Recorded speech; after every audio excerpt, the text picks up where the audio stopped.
In 2023, we moved to Alaska to fulfill our dream of a better quality of life. Follow along as we transform our few acres of Alaskan off-grid virgin land into our dream homestead. We are Jay and Elaine, and this is Alaskan Freedom.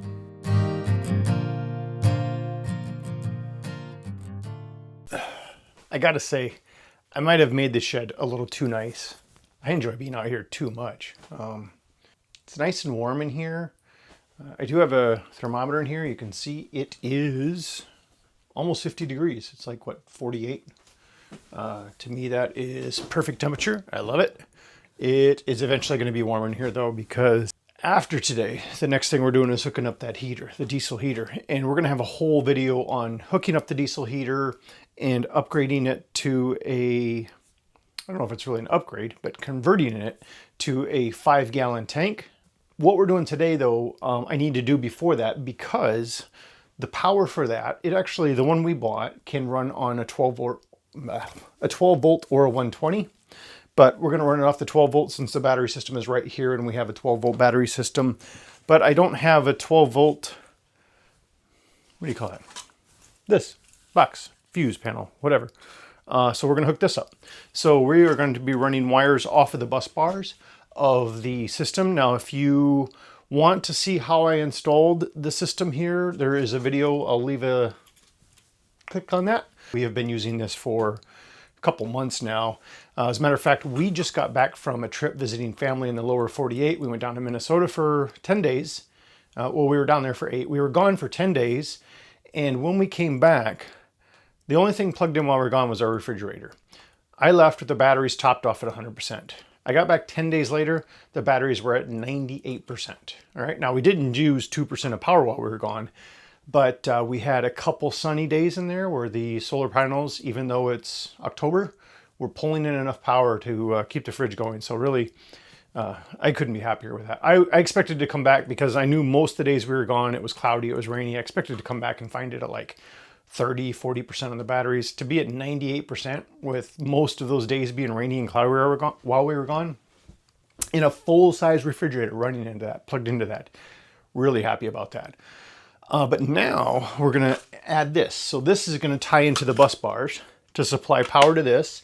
And then from this, we're gonna power not only the heater that's gonna be in the shed, but we're gonna install some lights. Right now we're just got a light plugged into the inverter. It's is a light I stole from Elaine in the bedroom. I got a bunch of these RV lights. I got 4 of them. Don't know if I'll need all 4, but probably will install them anyway. So we're going to install these throughout the shed. And a switch, which is, this switch is actually intended for an RV. So a switch that will power all those lights. So I can walk in and flip on the power, just like any other power. And but it's running off these batteries instead of off the inverter. So 12 volt. Low amps. 4 of these lights combined, all 4 of them will only be, I did the math on it and it was like right around 3 amps. We have some 10 gauge braided wire left over from when we installed the solar panels. This is running from the solar panels down to the chargers. We're going to run this from fuse box. Is this technically a fuse box? I guess. So we're going to run it from the bus bars to the fuse box. So first we're going to power this thing up, and then from this we'll power the lights. So let's get this hooked up. So here's our bus bars, negative and positive. On this thing, the negative is on top, the positive is on the bottom. So I'm kind of just going to install it, I think about right here, because then I can just run my negative over to here and the positive just down here to supply the power in this.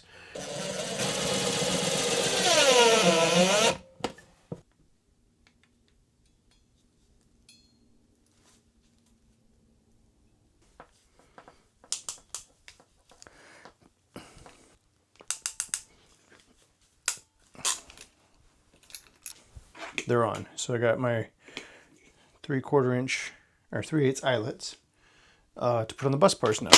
So we'll attach those, and actually let's measure out the length of the wire we need. We're going to be coming off this terminal right here and going right here. So we're going to go up, over, and down. So we'll cut it about that length.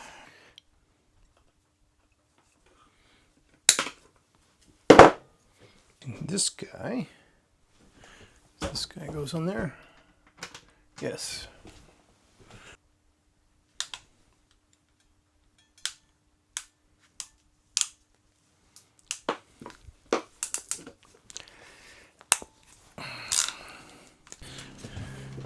Okay, got the generator running for this heat gun real quick.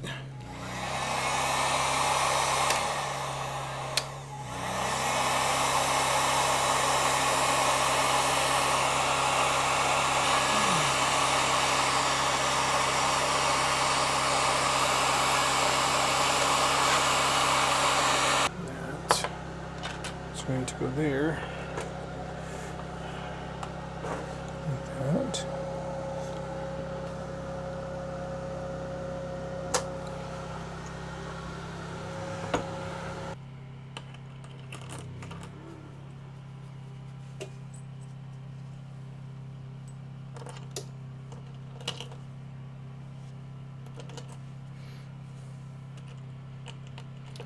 So this terminal I'm hooking this up to is the same one that my chargers come on, though my running off the generator, and you can hear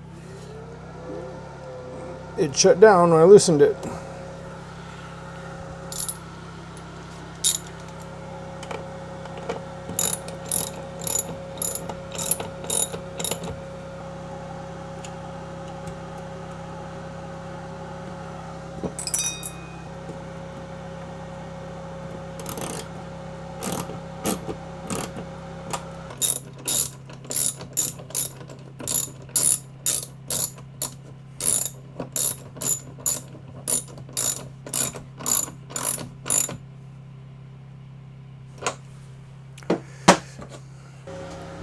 No, this thing should have power to it. Let's put a couple clamps in there to hold those cables in place.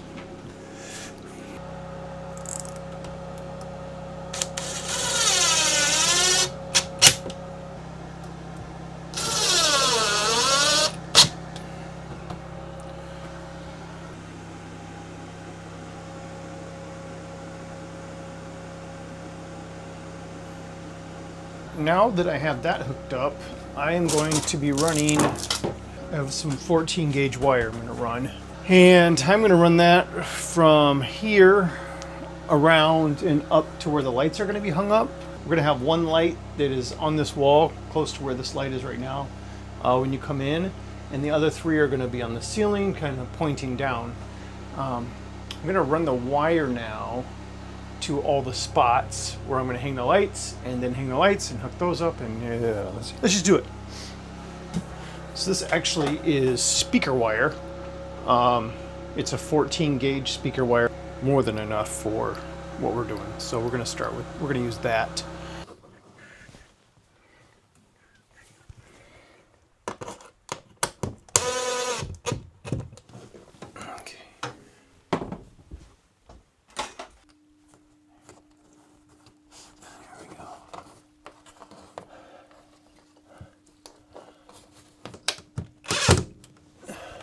That.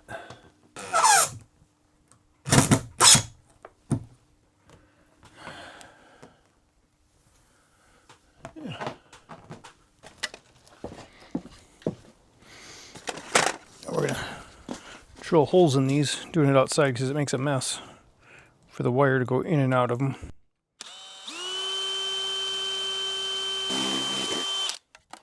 These holes in there, that's where the wires will come in and out. Connect to these. I'll cut these down and the connections will be back here. Since these are, I think they're made more for a wire that's coming out of the ceiling. You could connect it and then put it up against there, but this will work for us. Let's see, so I'm going to start at the end and work backwards. So the end one is the one with only one hole.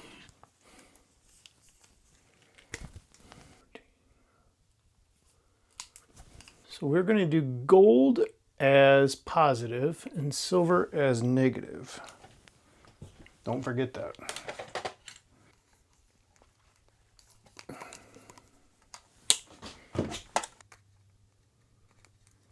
That should be it. So there's my connection that I forgot to run through this hole. So now I got to feed that all the way back and around through. I need a ladder. This would have been a lot easier if I just took it down to start with, huh? Now I've got to feed it all the way out. What I really should do is tie that in a knot before I do that. Just so it can't get yanked out.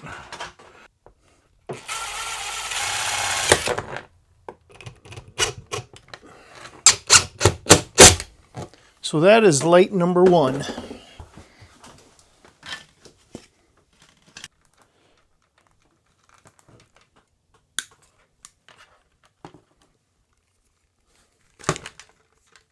So let's verify red to gold, yes.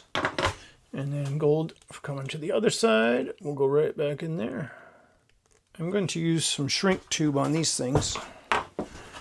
Here's our connection we're making with the wire, with the one from the light, and then these both sides are gold. So now we'll slide this tube up over everything.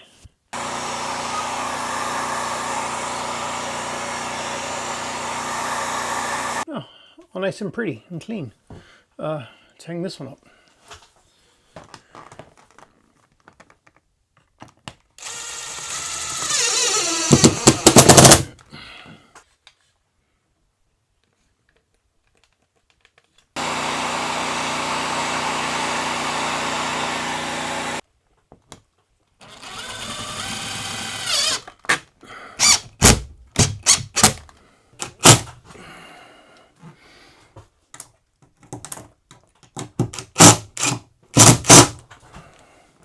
There's my 3 ceiling lights. Now I gotta get this one done on the wall. So in doing this, I almost forgot, we have a light switch that we're using for these lights, and I had completely, when I was wiring this, bypassed it. It's not a big deal. The light, the wire coming over is plenty long. Just kind of rerouted it. So it is gonna come over here and hit this switch. And this short piece here, I'll have to recut a new one just to be an extra 18 inches longer. I got plenty of that wire, so it's not a big deal. But this switch is going to be right here. And this is for an RV. So we'll bypass it with the negative and just go up to all the lights. The positive will run through here and just go into these little things right here that then go on here. So it just completes the connection to turn them on and off. But this doesn't fit like a standard, I don't know. I've never worked on RVs, so I don't know what kind of housing this normally would fit in. They probably make something that this screws into, but I don't have that. We're going to custom make our own out of wood. So I'm going to take a 2x4 and cut it to size and then cut a hole out of it. So this goes in there. This will kind of screw into the 2x4. There'll be a hole drilled into the side and the top coming out for the wire coming in and out. And then we'll use the laser engraver to make a nice little pretty plate that goes over top of that to kind of decorate it up. So I need to do that first before I finish all this wiring, because the wiring goes through that and out, and this attaches to it. So it has to be fed through it the way I'm going to design it. So let's go make that block now and laser cut a little pretty face for it. Rain's coming down pretty hard. That's why I put this new shelter logic up. Those of you that follow the channel, this is our second one of these. The first one held up really good through last winter. So put up another one because I needed a place to work outside of the rain. It's been too many days where the rain shut me down. So this is perfect for days like today where I can get in here and still do my work and be dry. So we're gonna use a scrap piece of 2x6. I am going to first drill the hole in this. That'll be basically the cavity where the wiring is inside of. Then we'll use a table saw to cut this down to size. We are actually going to cut all sides of this so that it's squared, because right now, you know, a standard dimensional lumber is rounded on the corners, but we're going to cut that out with the table saw, hit all sides of it so it's squared up. So it's center where this hole is going.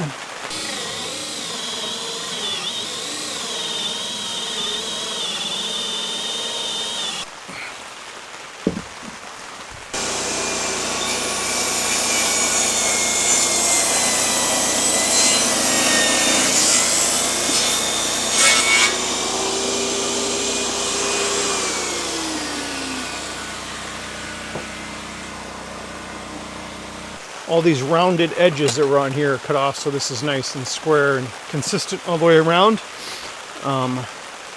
This piece right here will mount in here, and then this is enough room inside of here to, I'll drill a hole coming up through the bottom to bring the wire in, and then probably out through the top, or through the side I think, to come in, and out through the top to run to the lights. But and then because of this, all this gapping here, before I actually connect that, I'm going to cut another piece with the laser cutter that will fit over top of that. That'll be the decorative part.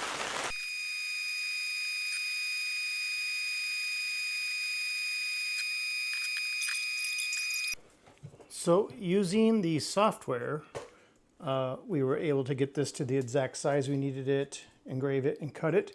So now this block will be the housing, but then this will go over top, and we'll glue that on and paint this all to cover this. And then the switch will go in here and screw in, and then we got a cool custom light switch. What do you think, honey? Huh? Oh, that's cool. That's cool. What? Look at it closely. Open, close. What do you want? Look at it closely. What do you want? Because what is it supposed to say for a light switch? On and off. Oh! Open and close is what Filipinos say. So I made a Filipino light switch. Open and close. Open the lights, I didn't close even the lights. notice. She didn't even notice it. Yes. That's what's going in our shed. Funny. Before I hang this block up or do anything else with it, I'm going to paint the sides that'll be exposed real fast. Got a little of this black paint stain left over from when we did the woodshed, so I'm going to use it.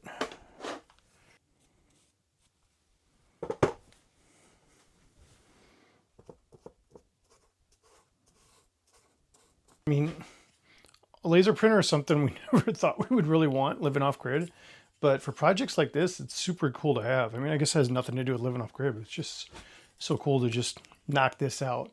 I love having that thing around.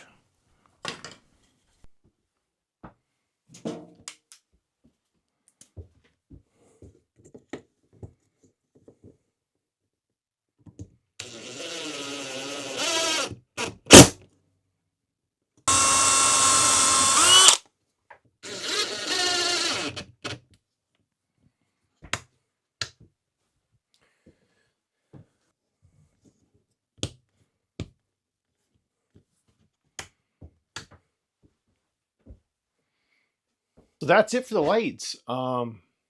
This is like very nice to come in here and just be able to flip a switch, not have to plug in the light to the inverter and turn it on and have it always in the way. And this is it. This is the permanent lighting for this shed now. This is running right off of the 12-volt battery, so they don't draw much power. They are, once again, if you didn't hear earlier, they're just basically a little light kit that I got that goes to RV lights. So the switch and the lights, I bought them all independent, but that's what it's intended for, I guess. They don't pull a lot of power. These things are at 12 volts pulling I think I did the math on them, 0.8 amps each. So it's like 3.2 amps total. So yeah, and they're all cool. I mean, they're all adjustable, so you can change the output of the lighting, the different type of lighting, intensity. There's a warm light, there's a hard light, or soft and hard, I think they call it. And you can turn these up and down. So like this one, just because it's kind of in the eye line, I'm going to keep that one on the soft light turned all the way down, so it's not right in my eyes. And then the ones above my head I have turned on the brightest. It might have been an overkill. The lights came in a 4-pack, so I just put all 4 of them in. Probably could have got by without putting this one in, and I definitely didn't need 4 on the ceiling, but I got them. I don't know where else I'm going to use them. So If they were outdoor capable, I probably would have put one outside, but these are not. These are just an interior light. Next, we're going to install the heater in here. That'll be its own video. Setting up the heater, installing it, getting the tanks put on it. So I'm going to run the shed heater off 2 5-gallon tanks rather than the gallon tank or whatever it has built into it. So that'll be in the next video coming up. So check that out soon.